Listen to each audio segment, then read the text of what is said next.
ఇక రాజ్ న్యూస్ కథనానికి అధికార యంత్రాంగం కదిలొచ్చింది. పిఠాపురం ఉప్పాడ రైల్వే గేట్ కి నిధులు కేటాయించింది ప్రభుత్వం. 60 కోట్ల నిధులను కేటాయిస్తూ అధికార యంత్రాంగం నిర్ణయం తీసుకుంది. ఉప్పాడ రైల్వే గేట్ పై రాజ్ న్యూస్ లో కథనాలు ప్రసారం అవ్వడం, అటు నిధులు కేటాయింపు జరగడంపై దీంతో పిఠాపురం వాసులు హర్షం వ్యక్తం చేస్తున్నారు.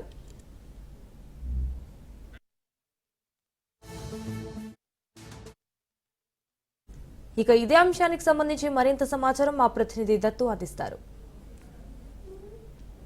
పిఠాపురంలోని ఉప్పాడ రైల్వే గేట్ ఇది దశాబ్దాలను బట్టి ఉన్న డిమాండ్. ఇక్కడ ఉన్న ట్రాఫిక్ అంతా ఇంత ఉండదు. దాదాపు 5 నిమిషాలకి 2-3 సార్లు గేట్ పడుతూ ఉంటుంది. వీటి ఇండస్ట్రియల్ క్యారిడార్ ఏదైతే ఉందో SEZ స్పెషల్ ఎకనామికల్ జోన్ ఉప్పాడకి వెళ్ళాలంటే ఈ రూట్ అంపడి వెళ్ళాలి. అలాగే సామర్లకోట పోవాలంటే ఈ రూట్ అంపడి వెళ్ళాలి. చాలా వాహనాలు ఇక్కడ నుంచి ప్రయాణం చేస్తుంటాయి. ఈ నేపథ్యంలో చాలా సంవత్సరాలు బట్టి దశాబ్దాల కాలం బట్టి ఒక డిమాండ్ ఉంది, దీని మీద వంతుని కట్టాలని. అయితే అందరూ వస్తారు, హామీ ఇస్తారు, ఆల్రెడీ వంతుని తెచ్చేసామని చెప్పి వెళ్ళిపోతున్నారు. కానీ ఆ వంతుని మాత్రం నిర్మాణం అవ్వట్లేదు. దీనికి సంబంధించి రాజ్ న్యూస్ కూడా గత 2 నెలల క్రితం ఒక కథనాన్ని ఇచ్చింది. ఈ వంతున పూర్తయ్యేది ఎప్పుడు అంటూ ఒక కథనాన్ని ఇచ్చింది. డిప్యూటీ సీఎం ఉప ముఖ్యమంత్రి పవన్ కళ్యాణ్ పిఠాపురం నియోజకవర్గంటే ఆయన ఎమ్మెల్యేగా శాసనసభ్యుడిగా ఎన్నికయ్యారు. తర్వాత ఉప ముఖ్యమంత్రి కూడా అయ్యారు. ఆయన ఎలక్షన్ ముందు ఈ వంతెన తీసుకొస్తా అని చెప్పి ఘంటాపథంగా హామీ ఇచ్చారు. ఆ నేపథ్యంలో దాదాపు 51 కోట్లు 50 కోట్ల నుంచి 59 కోట్ల వరకు శాంక్షన్ అయినట్టు అధికారి నుంచి కూడా ప్రకటన ఉంది. ఈ నేపథ్యంలో గతంలో రాజ్ న్యూస్లో మనం వార్త చేసినప్పుడు వీరంతా ఈ పుర ప్రముఖులు పెద్దలంతా వీరు అందుబాటులో ఉన్నారు, అప్పుడు కూడా మాట్లాడారు. ఇప్పుడు నిధులు శాంక్షన్ అయ్యాయి, వంతులు వస్తుంది అన్న విషయంపై మీరు ఏమంటారో చూద్దాం. సార్ చెప్పండి, గతంలో ఇది ఎన్ని దశాబ్దాల కాలం బట్టి ఈ సమస్య పెండింగ్లో ఉంది? ఇది 30 సంవత్సరాలు బట్టి పెండింగ్లో ఉంది. ఇప్పుడు పవన్ కళ్యాణ్ గారు వచ్చిన తర్వాత ఆయనే 59,060 లక్షల కోట్లు దీనికి శాంక్షన్ చేయించారు. ఇప్పుడు ఇది పడడం వల్ల కొండవరం, కొత్తపల్లి, ఉప్పాడ ఇవన్నీ కూడా చాలా సువిధగా ఉంటుంది. దీనివల్ల వేగంగా ఈ ఫండ్స్ని తొందరగా ఖర్చు పెట్టి ఇది బ్రిడ్జి నిర్మాణం చేయాలని చెప్పేసి కోరుతున్నాం. సార్ చెప్పండి, గతంలో దీనికోసం పెద్ద ఎత్తున పోరాటం చేశారు. రాజ్ న్యూస్ కూడా పలు కథనాలు ప్రసారం చేసింది. దీని మీ అభిప్రాయం ఏంటంటే? గతంలో ఎంపీలు, ఎమ్మెల్యేలు అందరూ కూడా ఈ ఫ్లైఓవర్కి శాంక్షన్లు తీసుకొచ్చేసామని చెప్పనేసని అధికారికంగా తీసుకొచ్చి చూపించడంతో అప్పుడు మేము నమ్మాం. ఆ తర్వాత ఇది కాలక్రమేణా ఏ అనుమతులు, ఎటువంటి అభివృద్ధి కనిపించగా ఇది కూడా ఏంటి అన్న పరిస్థితి తెలియక మొన్న రాజ్ న్యూస్ వారు ఏర్పాటు చేసినటువంటి దాంట్లో ప్రత్యేకించి మేము క్వశ్చన్ చేసి దీన్ని పురోగతికి తీసుకెళ్లాలని చెప్పనేసని రాష్ట్ర ముఖ్యమంత్రి పవన్ కళ్యాణ్ గారి నోటీసులోకి తీసుకెళ్ళాం.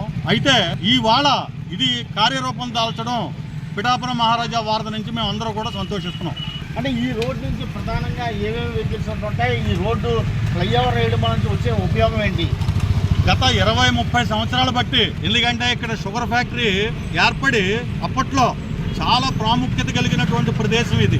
ఎందుకంటే కేవలం ఈ విలేజెస్ ఇంచుమించులో ఒక 30-40 విలేజెస్కి కనెక్టివిటీ రోడ్ ఇది. అంచేత సామర్లకోట నుంచి ఉప్పాడ దాకా కూడా అప్పుడు నేషనల్ హైవే కింద పరిగణలోకి తీసుకుని వారి పరిధిలో ఉందని చెప్పనేసని ఇది రైల్వే ప్లస్ స్టేట్ గవర్నమెంట్ రెండూ కలిసి ఆర్గనైజ్ చేస్తున్నారు. అంచేత ఇప్పుడు ఏంటంటే సెంట్రల్ పరంగా కూడా వారు అనుమతులు ఇవ్వడం జరిగింది. అది పవన్ కళ్యాణ్ గారు ప్రత్యేకించి తీసుకురావడం జరిగింది.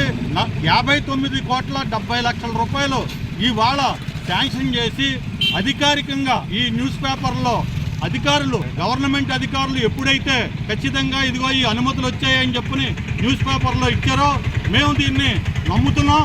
ఎందుకంటే ఖచ్చితంగా అధికారులు కూడా దీన్ని వేదిక మీదకి వచ్చి ఇచ్చారు కాబట్టి మాకు ప్రజలకి నమ్మకం కలిగి ఇది త్వరితగతినే ఈ కోట్ల రూపాయల నిధులు ఇవన్నీ కూడా దుర్వినియోగం అవ్వకుండా వెంటనే పవన్ కళ్యాణ్ గారు యుద్ధ ప్రాతిపదిక మీద ఈ రైల్వే ఓవర్ బ్రిడ్జి నిర్మాణం చేపడితే ఈ చుట్టుపక్కల ఉన్నటువంటి గ్రామ ప్రజలందరికీ కూడా సుఖపడతారు. ఇవాళ రోజుకి 140 ట్రైన్లు కంటిన్యూస్గా ప్రతి ట్రైన్కి 5 నిమిషాలు 10 నిమిషాలు గేటు పడిపోయే పరిస్థితుల్లో హార్ట్ అటాక్ పేషెంట్లు, తర్వాత బాల్యంతలు, హాస్పిటల్కి వెళ్ళేటువంటి వ్యక్తులు చాలా ఇబ్బందులు పడుతున్నారు. ఈ వాటితోటి ఇది ఫుల్ స్టాప్ పడుతుంది. ఇక్కడ ఎప్పుడైతే ROB ఏర్పడిందో ఈ సమస్యలన్నిటికీ కూడా చెక్ పడుతుంది. తర్వాత కనెక్టివిటీ రోడ్స్ కూడా ఫార్మేట్ అవ్వడంతో వీటికి అభివృద్ధికి ఎదరికెళ్తుందని చెప్పనేసరి మేము నమ్ముతున్నాం. మొత్తానికి అయితే కనుక చూడొచ్చు 59.74 అంటే సుమారు 60 కోట్ల రూపాయలు ఈ వంతుకి శాంక్షన్ అయిందని చెప్పి అధికార యంత్రాంగం ప్రకటన విడుదల చేసింది. ఈ నేపథ్యంలో ఈ గతంలో పాలకుల మాదిరిగా గతంలో పాలకులు అయితే మాత్రం శాంక్షన్ అయిందంటూ కాగితాలు తీసుకొచ్చేవారు, కానీ కార్యాచరణ మాత్రం ఉండేది కదా. ఈసారి శాంక్షన్ తీసుకురావడం, కార్యాచరణలో భాగంగా నిధులు కూడా దానికి కేటాయింపు చర్యలు చేపట్టడంతో మేము ఆనందిస్తున్నాం. ఖచ్చితంగా ల్యాబ్స్ అంటే జాప్యం జరగకుండా ఈ వంతెన నిర్మాణాన్ని త్వరగతిన పూర్తి చేయాలని చెప్పి పుర ప్రముఖులంతా కూడా కోరుతున్నారు.